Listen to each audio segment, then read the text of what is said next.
এবার একটা পরীক্ষার খাতায় আমি সঠিক উত্তর লেখার পরেও স্যার আমাকে 0 নম্বর দিয়েছিল। চলুন দেখে আসি প্রশ্নটা কি ছিল।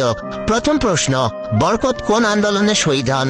আমি লিখেছিলাম তার জীবনের শেষ আন্দোলনে। দ্বিতীয় প্রশ্নে বলা হয়েছিল কাজী নজরুল ইসলামকে কোথায় দাফন করা হয়? আমি উত্তরে লিখেছিলাম কবরস্থানে। তৃতীয় প্রশ্ন ছিল স্বাধীনতা যুদ্ধে কতজন শহীদ হন? আমি লিখেছিলাম পাকিস্তান বাহিনী যতজনকে হত্যা করেন। চতুর্থ প্রশ্নে বলা হয়েছে পৃথিবীর সবচেয়ে ধনী লোককে। আমি সেইটার উত্তর সঠিক দিয়েছিলাম। যার কাছে সবচেয়ে বেশি সম্পত্তি আছে সেই পৃথিবীর সবচেয়ে ধনী ব্যক্তি। এখন আপনারাই বলুন, আমি সবগুলো উত্তর সঠিক লেখা সত্ত্বেও স্যার আমাকে 0 নম্বর কেন দিলেন?